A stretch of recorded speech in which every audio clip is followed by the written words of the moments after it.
We have 2 more videos to do. The first of which is, I think it's going to be 2 videos, it might not be. But the first one is going to be, let's create a surface and cut the holes out. That might not be a full video. So then we're going to roll probably straight into, let's make this thing rotate and see the real awesome relationship between the pattern that we've created and the geometry that we are mapping it into. So the simple form of let's create a surface and cut the holes out of it is to just say if I go to surface and I create one using boundary surfaces, all I have to do is plug my curves in.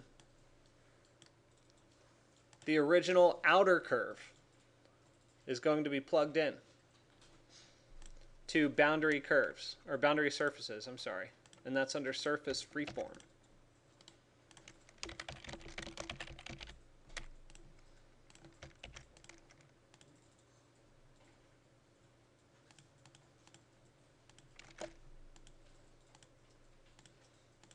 Sorry, I'm just trying to get another note in here real fast.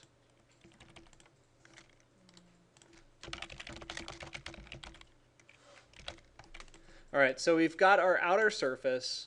All we have to do is cut out the holes that we've created or that remain from the pattern. And that's really simple because I can just take these and delete them from that. And so if I go into intersect, I think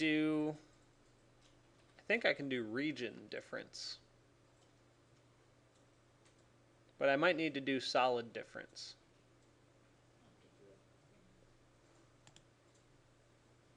Are the circles solid? Surface curve. Let's do that. I think this is what it, no. I don't, there are a couple different ways of cutting these up, and I forget exactly which one's the best one to do. But I know that if we convert it to a solid difference will work. But let's try region surface. Well, no, I'm sorry. Let's just do a solid. We're going to do a solid difference. But what I need to first do is go under surface, boundary surfaces, and take all of my circles and make surfaces out of them too.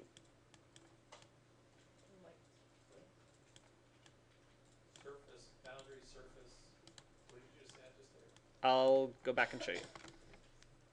I went to surface, freeform, boundary surfaces. The same thing I added for the other one. Oh, you make it surface of that shape and surface for circle. Yeah, I did that because I know for a fact that... Why offset that? I'm sorry? Well, anyway, so I know for a fact that when I go to intersect and shape, solid difference will work with 2 solids. So rather than trying to go through the minutia of trying to figure out whether or not I can cut it with just a curve, which I'm sure I can, I just don't recall which tool exactly is going to work right now properly, I figured it's just as easy to just do a boundary surface, make it a solid the way I know it works. So I go to shape, solid difference, and now I can go and plug both of those surfaces in, and it won't look right yet until you turn all of the other stuff off. And this is what remains.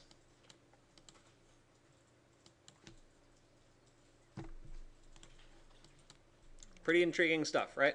I'm sorry, after boundary, last one is shape? Or Solid difference. solid difference? Mine is It's under intersect, shape. Intersect, shape, solid difference. solid difference.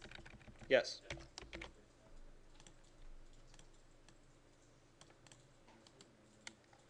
Okay, Mine didn't work. so I'm going to pause the video here and get you all caught up to this point before I move on.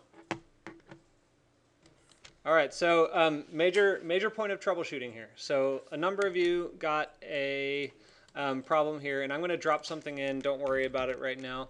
What happened was you created geometry, and you tried to break it, and it would not break. Right, so you've got a surface difference that looked like that, right? It's a dark gray or like a dark maroon brown or something, whatever it shows up as in your screen. So notice I had to add something to emulate that. What I added was called flip. And what it does is it flips the normal direction of a surface. So, I mentioned how important normals are to you. And this is actually new to me because I haven't encountered this yet. But it turns out when you try to subtract a surface from another surface, if the normal orientation is opposite, then you cannot subtract those two surfaces. And that's what we're getting here. So for me, if I want to simulate your problem, I have to add in flip to get my normals to go the opposite direction. If you guys want to fix it, if your normals defaulted to the opposite direction, you have to add in flip to one of your surfaces, just like this. And that is located under Surface Utility Flip.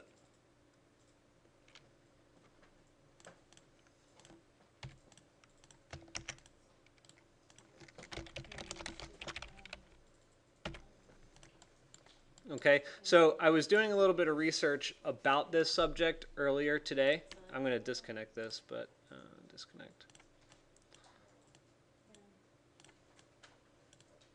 I was doing a little bit of research about the normals issue today, and the problem with predicting the direction of normals has been present in Rhino and Grasshopper since like 2010. And they've tried to fix how it behaves between the two. And there are some definitions that you can find, and I'll try to dig one up if it becomes absolutely necessary. I'll bring it in and try and get it to work for us. But right now, these kinds of workarounds are what you're going to have to be aware of when it comes to controlling the normals of a surface. Are there any questions on that? It didn't work. Okay, I'll check it out.